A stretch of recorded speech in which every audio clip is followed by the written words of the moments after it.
자, 이제 우리 성경 384페이지 구약이죠. 사사기 13장, 14장 내용인데 주보에 5구절 나왔죠. 같이 읽죠. 다음 주는 선교주일이에요. 7일 날. 자, 시작.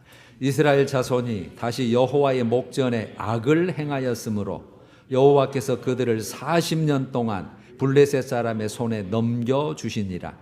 보라, 네가 임신하여 아들을 낳으리니 그의 머리 위에 삭도를 대지 말라.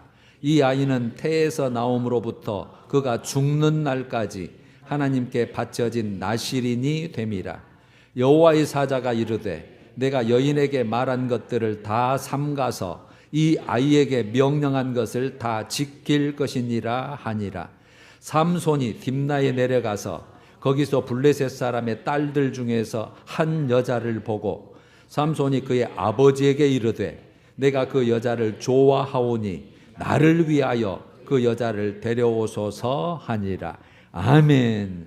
우리 옆에 사람을 향해서 이렇게 한번 인사해 봅시다. 당신은 하나님의 꽃입니다.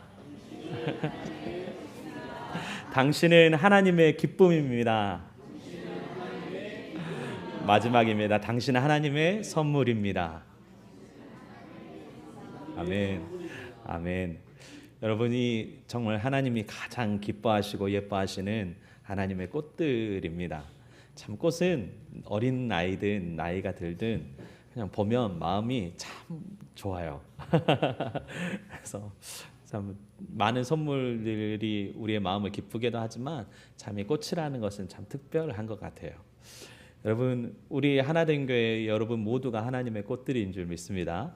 그리고 더 특별히 이 꽃이 되어가는 그 과정 속에 이 자라나고 있는 우리 다음 세대도 우리가 또 책임지고 또 우리가 함께 키워가야 될 하나님이 우리에게 맡기신 하나님의 꽃들인 줄 믿습니다. 그 일에 쓰임받는 저와 여러분 되기를 주의 이름으로 축복합니다. 할렐루야. 아멘. 여러분, 혹시 요즘 카페인 우울증이라는 말을 혹시 들어본 적 있으십니까? 여러분이 생각하는 그 카페인이 아닐 거예요. 이 카페인의 우울증은요, 카카오 스토리의 카, 페이스북의 페, 인스타그램의 인, 그래서 카페인 우울증이래요. SNS를 하면 할수록 우울증에 드는 그런 빠지는 오히려 이상한 그 형상들을 말하는 새로운 말이라고 합니다. 저도 오늘 이 말씀을 준비하면서 이런 게 있구나. 근데 보니까 참 그래요. 요즘 SNS 활동이 활발한 우리 MZ세대라고 하죠. 그리고 우리 그 다음은 알파 세대라고 하는데 이 세대 안에서 자주 발생한다라는 거예요. 플렉스 문화, 즉 명품과 소비와 고급스러운 생활과 과시의 문화가 맞물려서 오히려 그 SNS를 보면서 상대적인 박탈감을 더욱 심하게 느끼는 세대. 어쩌면 이 SNS는 이제 단순히 기록이나 소통의 공간이 아니라 과시의 무대가 된 것이 아닌가라는 생각이 듭니다. 타인의 화려한 일상은 비교의 심리를 자극하며 나는 왜 이렇게 못났을까? 왜 나는 이것밖에 되지 않을까? 왜 나는 이것밖에 가지지 못했을까? 라는 열등감을 불러일으키는 것 같아요. 그래서 보건복지부에서 2023년에 조사를 해봤더니 이 MZ세대 가운데 42%가 무려 42%가 극단적인 선택을 생각한 적이 있다라고 응답했다라고 합니다. 뿐만 아니라 한 연구진에서 조사하기를 SNS 사용 시간이 늘어날수록 우울증 발병 위험이 1.7배나 증가한다라는 연구의 결과도 있다라는 거예요. 즉 SNS는 단순한 즐거움의 공간, 서로를 소통하는 공간을 넘어서서 비교와 박탈감과 불행의 확대의 장치가 된 것 같아요. 여러분, 이 MZ세대의 우울감은 단순히 SNS의 비교만이 있지 않는 것 같아요.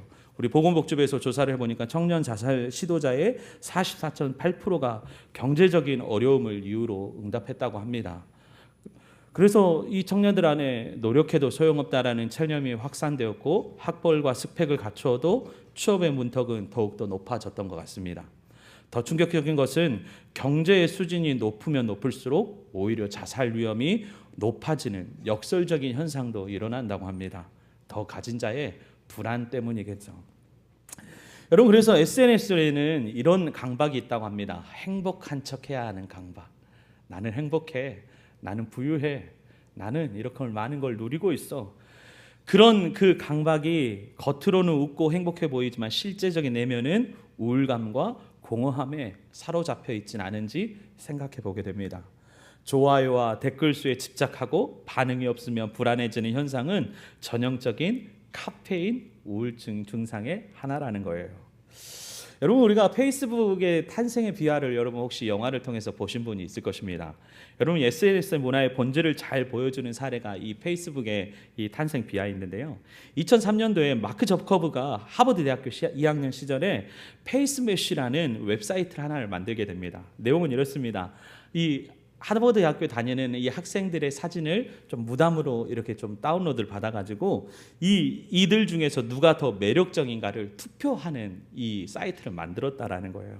순식간에 그것은 화제가 됐고 프라이버시 침해 문제로 학교에서 강제로 폐쇄됐지만, 그러나 이 사건을 통해서 사람들은 소셜 네트워크의 서비스의 가능성을 보여준 계기가 돼서 이 저커버크는 그 다음 더 페이스북이라는 사이트를 만들게 되고 오늘날 우리가 알고 있는 이 페이스북이라는 것이 탄생하게 됐다고 합니다.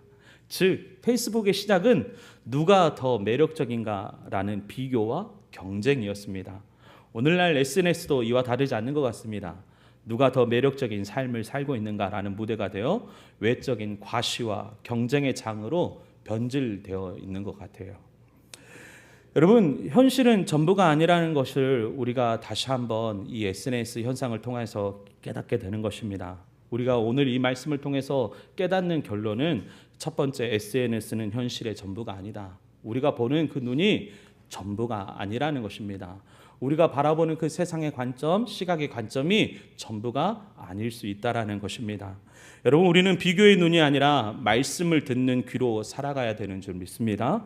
즉 보이는 세상과 들리는 말씀의 선택은 오늘날 이 SNS 시대에서도 여전히 유효한 것 같습니다. 여러분, 우리가 오늘 함께 볼 사사기의 말씀도 이 현대에 유사한 그 문제점과 교훈을 우리에게 시사하고 있습니다. 먼저 우리가 사사기를 보기 전에 이 사사기 시대, 그 사사기 시대가 왜 도래했는지를 말씀을 통해서 한번 살펴보려고 합니다. 먼저 사사기 우리 2장 말씀 한번 찾아볼 수 있으면 찾아볼까요?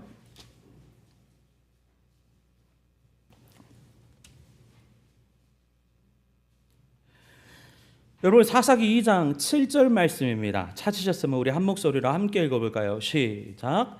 백성이 여호수아가 사는 날 동안과 여호수아 뒤에 생존한 장로들 곧 여호와께서 이스라엘을 위하여 행하신 모든 큰 일을 본 자들이 사는 날 동안에 여호와를 섬겼더라.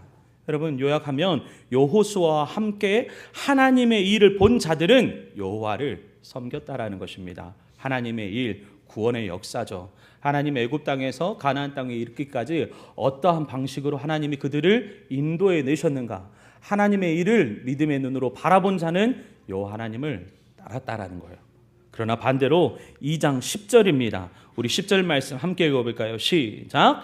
그 세대의 사람도 자 조상들에게 돌아갔고 그 후에 일어난 다른 세대는 여호와를 알지 못하며 여호와께서 이스라엘을 위하여 행하신 일도 알지 못하였더라.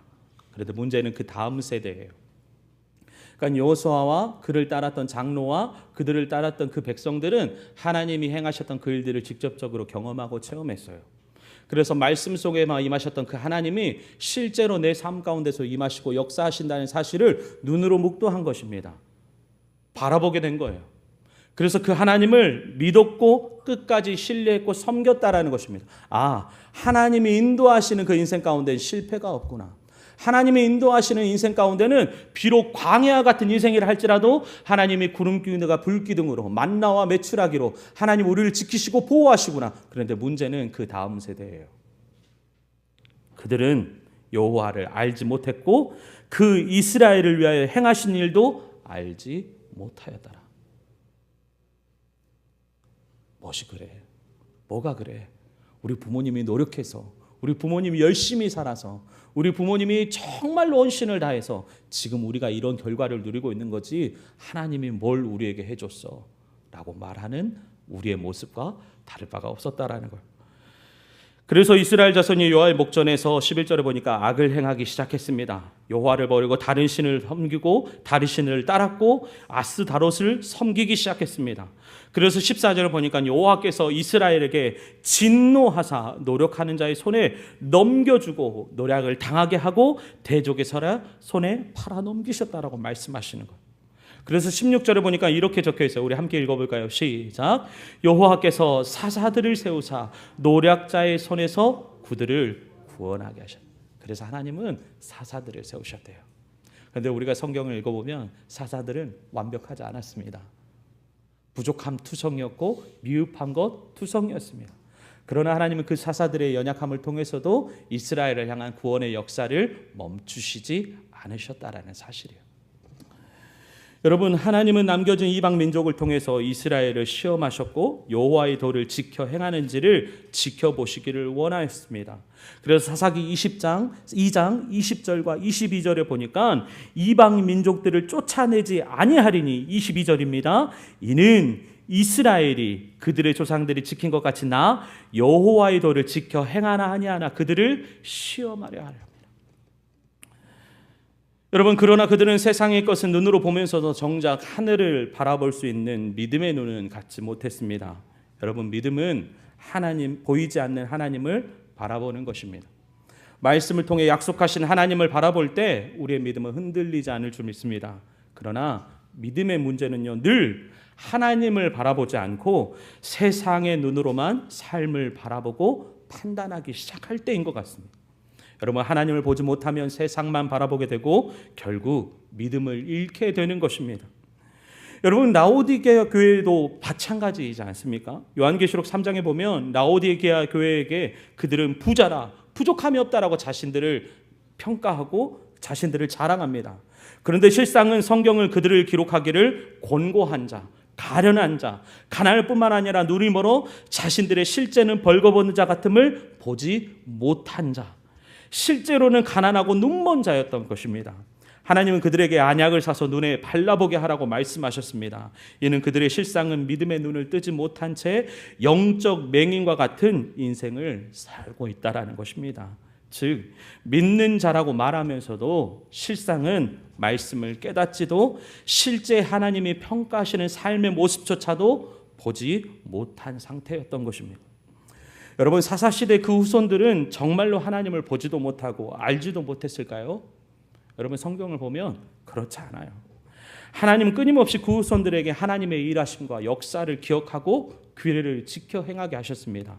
유월절을 통해서는 어린 양의 피로 그들의 죄를 넘어가셨던 하나님의 은혜를 기억하게 하셨고요. 초막절과 장막절을 통해서 40년 광야길에 그들을 만나와 매출하기로 구름 기둥과 불 기둥으로 보호하시고 인도하셨던 하나님의 은혜를 기억하게 하셨습니다. 뿐만 아니라 그들이 요단강을 건너 가나안 땅을 걸어갈 때도 하나님은 12개의 돌을 취하게 하셔서 강 안쪽과 강 밖에 그 돌을 쌓아서 하나님의 역사하심, 하나님의 구원의 일들을 기억하게 하셨습니다. 그런데 그 후손들은 하나님의 말씀을 깨닫지 못했어요. 하나님의 말씀을 깨닫지 못했어요. 여러분, 그렇다면 왜 그들은 하나님의 말씀을 깨닫지 못했을까? 왜 우리는 여전히 하나님의 말씀을 깨닫지 못할까? 여러분, 요한복음의 8장에 보면 그 이유를 잘 설명하고 있어요. 우리 요한복음 8장 말씀도 한번 찾아볼까요? 요한복음 8장 47절입니다.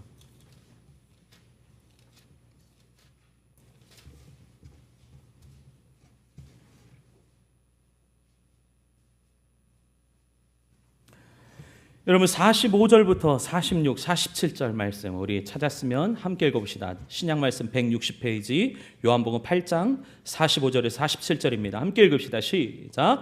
내가 진리를 말함으로 너희가 나를 믿지 아니하는도다. 너희 중에 누가 나를 죄로 찾겠느냐? 내가 진리를 말하는데도 어찌하여 나를 믿지 아니하느냐? 하나님께 속한 자는 하나님의 말씀을 듣나니 너희가 듣지 아니함은 하나님께 속하지 아니하였습니다. 여러분, 그들이 말씀을 듣지 못하는 이유가 무엇이었습니까? 욕심대로 행하고자 하였기 때문입니다. 진리가 그 속에 없었기 때문입니다. 사단의 미혹 때문에 결국은 믿지 않았기 때문입니다. 여러분, 하나님께 속한 자는 하나님의 말씀을 듣고 하나님께 속하지 않는 자는 하나님의 말씀을 듣지 않는다라고 성경은 우리에게 분명하게 말씀해 주고 있습니다. 여러분, 사사시대가 온 이유가 뭘까요? 이 현 시대 속에서도 세상의 것만 바라보는 우리의 문제가 발생한 이유가 무엇일까요? 그것은 가장 큰 이유는 우리가 하나님께 속하지 못하고 다른 것에 우리의 마음과 생각과 시선을 빼앗겼기 때문입니다. 여러분, 오늘 이 말씀을 통해서 우리의 시선은, 우리의 생각은 어디로 향하고 있는지, 과연 나는 하나님의 말씀을 듣는 자로서 믿음으로 반응하고 순종하였는지를 다시 한번 우리가 점검하고 결단하는 은혜의 시간 되기를 주의 이름으로 축복합니다. 여러분, 이제 우리가 사사기 말씀을 이제 살펴봅시다. 여러분, 사사의 시대는 영적 암흑기였습니다. 그래서 사사기서 21장 22절을 보니까 이렇게 그 시대를 요약합니다. 그때에 이스라엘에 왕이 없으므로 사람이 각기 자기 소견에 오른 대로 행하였더라. 이스라엘에 하나님이 없어서 그들은 자기의 소견에 오른 대로 행하였다라는 것. 그래서 사무엘상 3장 1절과 2절에 보니까 하나님의 말씀과 이상이 희귀했고 영적 지도자인 엘리의 눈마저 점점 어두워져 갔다라고 성경은 기록하고 있어요. 이는 곧 이스라엘 전체의 영적 상태를 말해주고 보여주고 있는 거예요. 믿음의 눈이 어두워져서 하나님을 보지 못하는 영적인 상태. 여러분, 그 모습이 바로 우리가 오늘 함께 살펴볼 삼손의 모습인 것입니다. 여러분, 삼손은 우리가 읽었던 것처럼 나시린으로 구별되었습니다. 여러분, 나시린의 제도는 여러분 우리가 아는 것처럼 이때 당시에 제사와 예배를 담당할 수 있는 자는 제사장들과 레위인들 뿐이었어요. 그래서 그 혈통과 가문을 잇지 않으면 그들은 함께 예배의 자리에 참여할 수가 없는 거예요. 그런데 한 가지 제도를 하나님 만드셨습니다. 누구든지 그 자리에 참여할 수 있는, 그것이 바로 나시린의 제사입니다. 그런데 내가 나시린으로 소원하면 지켜야 될 삶의 모습들이 있습니다. 첫 번째, 내 머리에 삭도를 대지 말 것. 두 번째, 포도도와 족주를 멀리 할 것. 그리고 세 번째, 부정한 것을 가까이 하지 않을 것. 여러분, 이것이 나시린이 지켜야 될 규칙과 의무였습니다. 여러분, 그런데 오늘 말씀을 보니까 이 사사기에 나오는 이 사사의 모습, 이 삼손의 모습은 그 모습과는 너무나도 달라져 있었습니다. 나신이라고 말하지만 나신이라고 말하기에 부끄러운 상태의 모습인 것입니다. 여러분, 우리가 삼손의 이야기를 이제 성경을 통해서 한번 살펴보려고 하는데요. 14장 1절 말씀 우리 함께 읽어볼까요? 삼손이 딥나에 내려가 거기서 블레셋 사람의 딸들 중에서 한 여자를 보았느니라. 여러분, 딥나는 말 그대로 블레셋 지방을 말하고 있어요. 그러니까 이방 땅에 가서 한 여인을 발견했는데 그 여인을 보고 너무 마음에 든 거예요. 2절에 보니까 올라와서 자기 부모에게 말하여 이르되 내가 딥나의 블레셋 사람 딸들 중에서 한 여자를 보았사오니 이제 그를 맞이하여 내 아내로 삼게 하소서. 그랬더니 3절에 보니까 그의 아버지가 말합니다. 그래도 네가 나시린인데, 우리가 이스라엘 백성인인데 우리가 어찌 이방 사람들과 결혼하냐? 이방 여인들밖에 네가 결혼할 사람이 없었느냐? 그랬더니 삼손이 뭐라고 말합니까? 3절 후반절을 보니까 삼손이 그의 아버지에게 이르되 내가 그 여자를 좋아하니 나를 위하여 그 여자를 데려오소서 하느냐.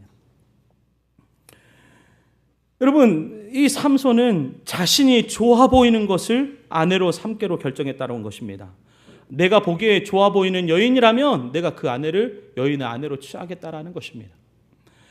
여러분, 하나님은 우상을 멀리하라고 말할 뿐만 아니라 이방 여인들과의 결혼을 철저하게 그것을 막았음에도 불구하고 삼손은 내 눈에 보기 좋으니까, 내가 좋아하니까 그 일을 행하겠다라고 말하는 거예요. 하나님의 사람인데, 하나님이 세우신 사사인데 하나님의 말씀이 기준이 아닌 내가 보기에 좋은 것, 내가 생각하기에 좋은 것을 선택하고 결정했다라는 거예요. 여러분, 그리고 나서 삼손의 이야기가 계속해서 이어져 갑니다. 그러던 중에 다시 또 딥나의 포도원에 가는 중에 한 어린 사자를 삼손이 또 만나요. 그랬더니 6절에 보니까 여호와의 영이 삼손에게 강하게 임합니다. 그래서 그 사자를 염소 새끼를 찢는 것 같이 찢어 물리치는 거예요. 그리고 나서 얼마 후에 삼손이 그 여자를 맞이하려고 다시 가는 중에 그 사자의 죽음을 본즉 사자의 몸에 벌떼와 꿀이 있는 거예요. 여러분, 그것을 보고 삼손은 국구를 취합니다. 여러분 말씀을 보면 삼손은 자신이 나실이라는 사실을 전혀 잊어버리고 망각한 채 자기의 보기에 좋은 대로 자기의 이익이 되는 거라면 어떤 일이든 행하는 사람으로 표현되고 있어요. 여러분 우리가 이 말씀을 통해서 보면 삼손은 그 지켜야 될 나실의 규칙을 단 하나도 지키지 않는 것을 보게 됩니다. 10절에 보니까요, 삼손의 아버지가 여자에게 내려갔고 삼손은 거기서 잔치를 베풀러 또 내려갔다고 말합니다. 이 잔치는 말 그대로 혼인잔치예요. 여러분 이때 당시 혼인잔치에 빠지지 않는 것이 무엇이었습니까? 바로 포도주였어요. 여러분 결국에는 우리가 아는 것처럼 사사기 16장에 보면 삼손은 결국 그의 머리가 싹 밀린 채로 블레셋의 두 눈이 뽑힌 채 잡혀가는 모습을 우리가 보게 됩니다. 어느 것 하나 지켜지지 않은 거예요. 부정한 것을 멀리하라는 말씀도, 포도주와 독주를 멀리하라는 그 말씀도, 머리에 삭도를 대지 말라는 그 말씀도 어느 것 하나 지켜지지 않은 거예요. 여러분 마지막에는 머리털이 잘리며 힘을 잃고 이 블레셋의 포로가 되었지만 심지어 그의 마지막 속에 기도 속에도 보면 여러분 그는 여전히 나를 생각하시고 나를 강하게 하사 나의 두 눈을 뺀 블레셋 사람의 원수를 갚게 하소서라고 고백하면서 그 어디에도 하나님과 하나님 나라를 언급한 그 기도는 찾아볼 수 없었습니다. 삼손은 철저히 자기 눈과 자기 뜻을 따라간 인물이었어요. 여러분 그런데 오늘 이 말씀을 나눈 이유가 있어요. 삼손은 철저히 자기 눈과 자기 뜻을 따라갔지만 그러나 하나님은 그 하나님의 구원의 경영을 멈추시지 않았다라는 거예요. 그 부족한 사사의 삶을 통하여서도 하나님은 구원의 계획을 이루어 가시더라는 거예요. 여러분 그래서 우리에게 소망이 있습니다. 여러분 우리가 교회 일을 하다 보면 참 얼마나 부족한 모습들이 많이 있습니까? 우리 성도들 안에, 우리 주의 종들 안에게도 얼마나 부족하고 연약한 모습들이 많이 있습니까? 그 모습만 보면 우리에겐 좌절이 될 때가 있고 실망할 때가 있어요. 그런데 그럼에도 불구하고 우리 안에 소망을 발견하는 것은 내게 소망이 있는 것이 아니라 이런 나조차도, 이런 우리조차도 사용하시는 하나님께 소망이 있기 때문입니다. 여러분 삼손은 실패한 사사처럼 보였지만 하나님의 구원의 계획은 멈추지 않았습니다. 그래서 사사기서 14장 4절 말씀을 보니까 그 행복 속에서도 하나님은 여전히 하나님의 목적을 숨겨두고 있어요. 우리 14장 4절 말씀, 사사기 말씀입니다. 우리 함께 읽어볼까요? 시작. 그때 블레셋 사람이 이스라엘을 다스린 까닭이 삼손이 틈을 타서 블레셋 사람을 치려 함이었으나 그의 부모는 이 일이 여호와께로부터 나온 것인 줄 알지 못하였더라. 여러분 삼손이 그냥 갑자기 딥나라는 여인을 찾은 게 아니었어요. 실은 이때 당시 블레셋이 오랜 기간 동안 무려 40여 년 시간 동안 이스라엘을 압제방하고 있었던 시기였습니다. 그래서 어떻게든 내가 블레셋을 물리쳐 봐야 되는데 그 기회를 한번 만들어 보려고 실은 그 기회를 만들어 보기 위해서 블레셋 여인을 아내로 삼으려고 결단했던 거예요. 좋은 의도였죠. 의도는 좋았으나 그것은 하나님 앞에서 옳은 방법이 아니었던 거예요. 그러나 그 좋은 의도가 아니었고 좋은 의도였지만 하나님의 방법이 아니었음에도 불구하고 하나님은 그 방법을 사용하고 계시더라. 여러분 이 말씀인 거예요. 그 일 속에서도 하나님은 여전히 구원의 계획을 이루어 가시고 계신다라는 것입니다. 여러분 삼손의 이야기가 시작하는 13장에서도 보면요, 하나님의 구원의 역사, 하나님이 일하시고 시작하시고 역사하신다는 말씀이 적혀 있어요. 13장 5절에 보니까 보라 네가 임신하여 아들을 낳으리니 그 머리 위에 삭도를 대지 말라. 이 아이는 태에서 나옴으로부터 하나님께 바쳐진 나실이님이라. 그리고 그 뒤에 말씀 뭐라고 적혀 있습니까? 블레셋 사람 손에서 이스라엘을 구원하기 시작하니라.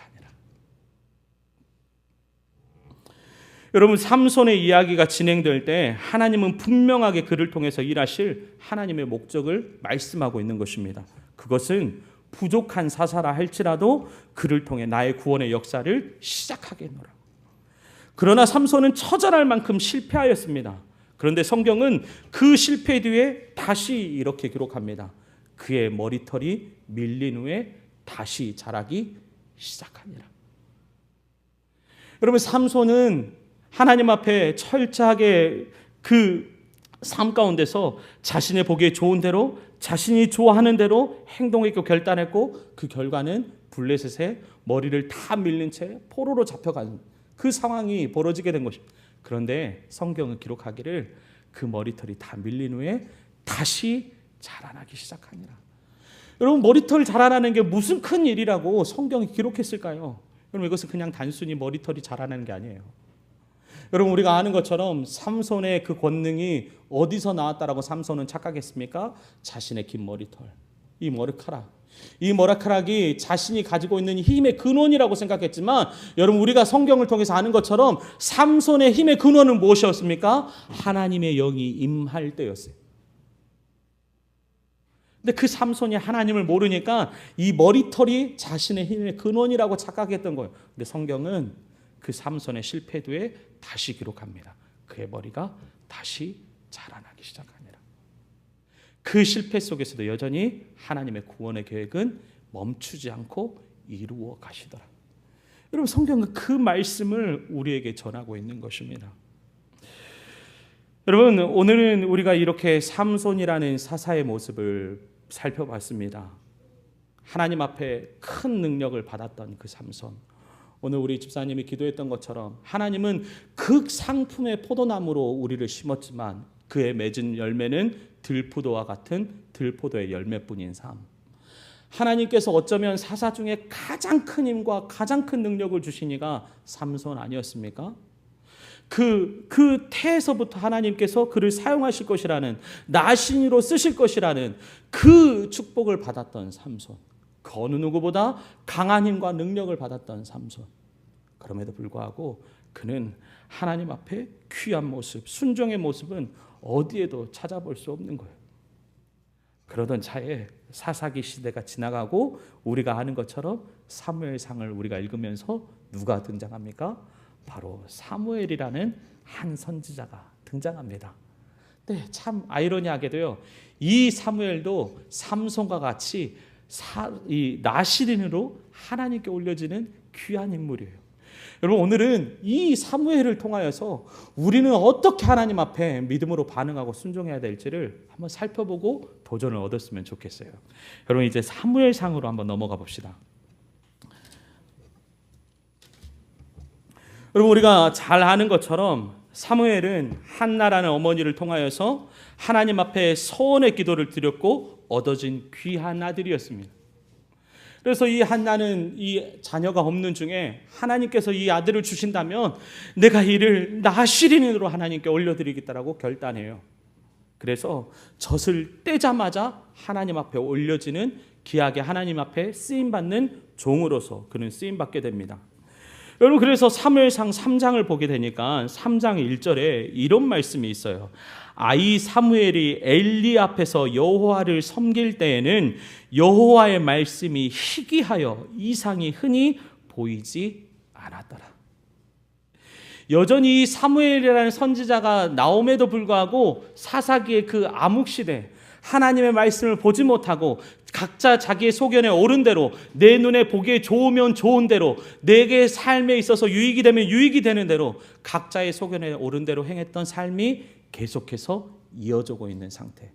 그래서 하나님의 말씀은 점점 희귀해지고 하나님의 말씀은 보이지 않는 영적인 상태. 암흑시대에 하나님은 사무엘이라는 선지자를 부르신 거예요. 여러분, 사무엘은 참 말씀을 보니까 늘 순종하는 자였던 것 같아요. 여러분, 하루는 하나님께서 사무엘에게 임하시고 역사하셔서 사무엘을 부르십니다. 그런데 하나님의 음성인 줄 모르고 이 사무엘은요, 엘리 제사장이 부른 줄 알고 가서 엘리 제사장에게 이렇게 말하는 거예요. 나를 부르셨기로 내가 여기 있습니다. 근데 엘리는 부르지 않았으니까, 내가 너 부르지 않았다, 이 늦은 밤에 왜 찾아왔냐, 다시 가서 자라. 다시 잠을 자려고 누웠더니 다시 또 하나님의 사무엘을 부르니까 사무엘이 뭐라고 또 고백합니까? 내가 여기 있습니다 라고 가서 또 종에게, 이 엘리 제사장에 가서 말해요. 나 너 안 불렀어. 다시 또 세 번째 하나님 말씀하실 때 엘리가 가서 또 그는 이렇게 말합니다. 내가 여기 있습니다. 내가 여기 있습니다. 여러분, 사무엘은 그 부르심에 늘 순종하는 자였습니다. 늦은 밤에 자기를 부른 이 엘리 제사장이 미울 마음도 하잖아요. 그런데 그는 늘 이렇게 가서 말하는 거, 내가 여기 있습니다. 내게 하신 말씀이 있으십니까? 무슨 말씀이 있으시라도 제가 그 말씀을 듣겠습니다. 그 종의 자세 모습으로 나아갔던 거예요. 그렇게 세 번째 계속해서 반복되자 아하, 엘리 제사장이 깨닫는 거, 하나님이 사무엘을 부르시고 계시는구나. 그래서 사무엘에게 이렇게 알려줘요. 사무엘아, 그가 다시 너를 부르거든 너는 이렇게 말하라. 여호와여 말씀하옵소서, 주의 종이 듣겠나이다. 여러분, 사무엘은 철저히 말씀을 듣는 자로서 종의 자세로 주인의 명령을 기다렸습니다. 하나님은 그에게 뜻을 가감없이 전하셨고 사무엘은 하나님의 말씀을 이스라엘에 전하는 메신저로서 사용하게 되는 것입니다. 여러분, 그래서 3장 19절에 보니까 성경은 이렇게 기록합니다. 우리 3장 19절 말씀인데요. 사무엘서 3장 19절 말씀 우리 함께 읽어볼까요? 시작. 사무엘이 자라매 여호와께서 그와 함께 계셔서 그의 말이 하나도 땅에 떨어지지 않게 하셨더라. 그래서 그 다음 20절에 보니까요, 단에서부터 브엘세바까지 온 이스라엘이 사무엘은 여호와의 선지자로 세우심인 줄을 알았더라.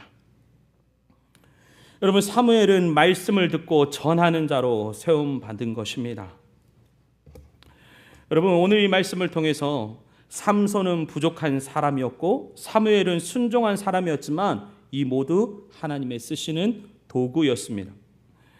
여러분, 그래서 사사기 2장 16절에 여호와께서 사사들을 세우사 노력자의 손에서 그들을 구원하셨으나 라고 기록하고 있습니다. 삼손은 불순종했지만 하나님의 구원의 도구로 쓰셨고 사무엘은 순종하여 하나님의 말씀을 전하는 선지자로 쓰임받았습니다. 여러분, 이 두 사람의 나시리는 너무나도 다른 삶이었지만 그러나 그들 중에 공통점은 바로 하나님께서 필요한 것은 결국 순종하는 한 사람이었다라는 거예요. 여러분, 우리가 오늘 이 사무엘을 통하여서 우리는 하나님의 말씀을 듣는 순종하는 믿음의 자세에 대해서 우리가 다시 한번 살펴보게 됩니다.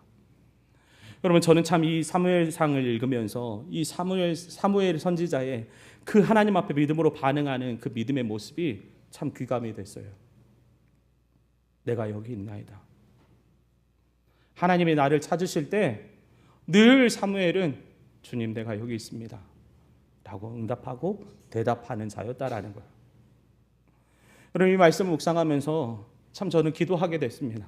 하나님이 나를 수많은 상황 가운데서 찾으셨는데 그 찾으시는 상황 가운데서 나는 늘 하나님께 대답하는 자였는가? 내가 여기 있습니다. 하나님, 내가 여기 있습니다. 하나님, 말씀하여 주옵소서.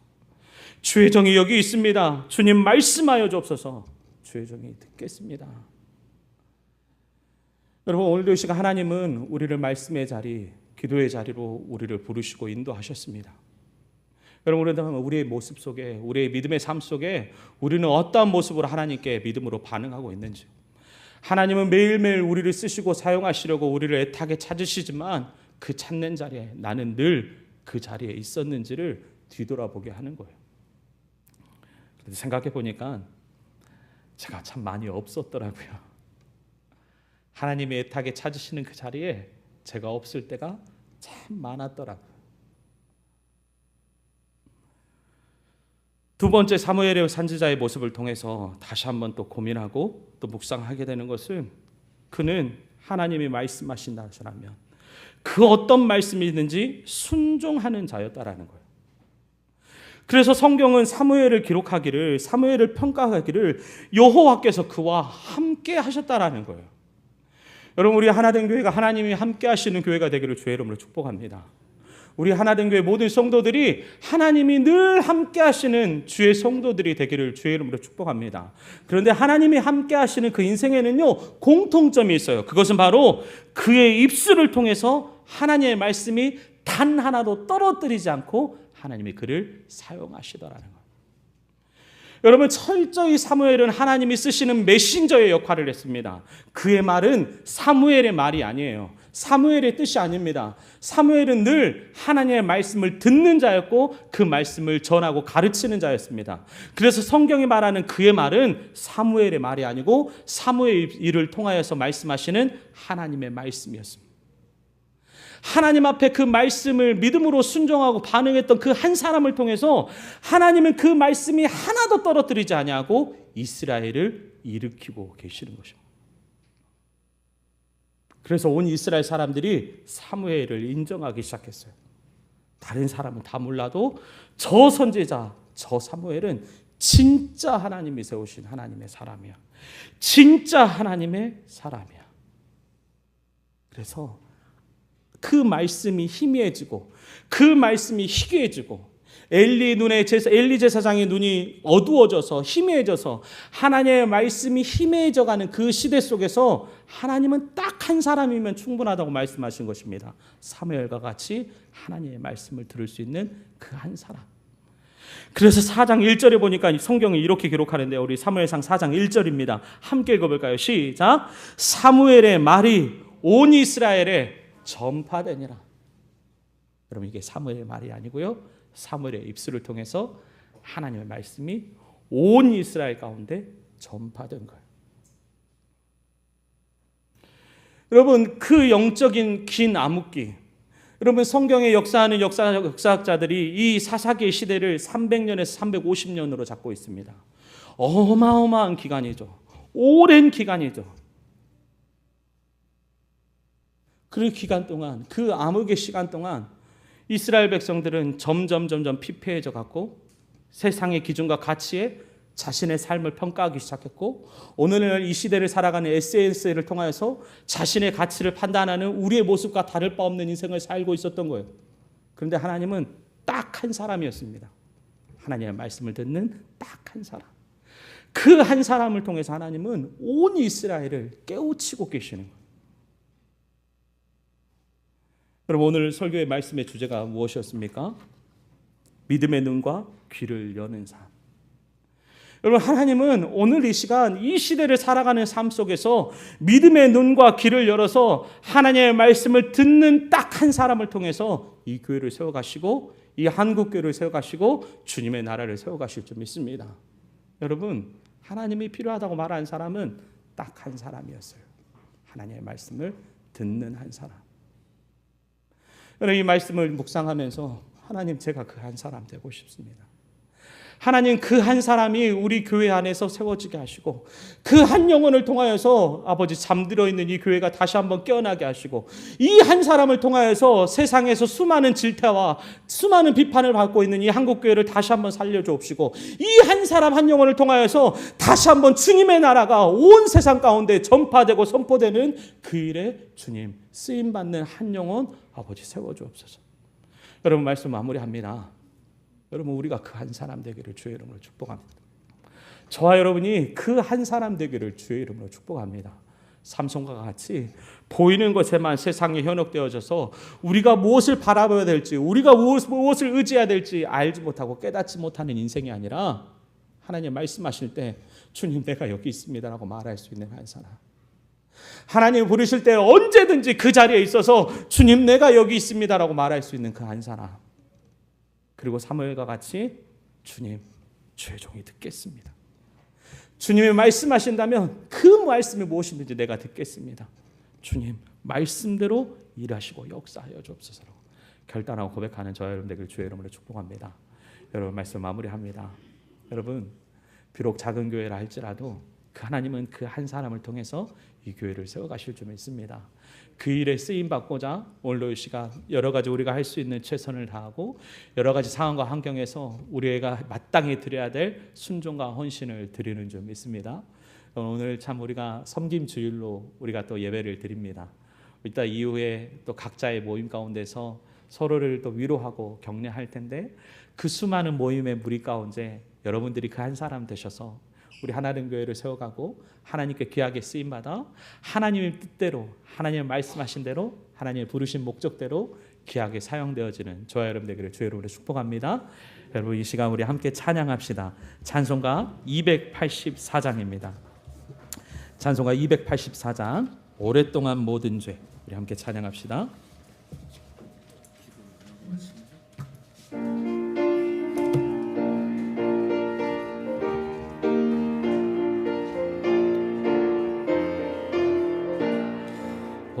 오랫동안 모든 죄 가운데 빠져 더럽기만 한양 없던 우리들 아무 공로 없이 구원함을 얻어 하나님의 자녀 지금 되었네. 주의 그 사랑 알량 없도다.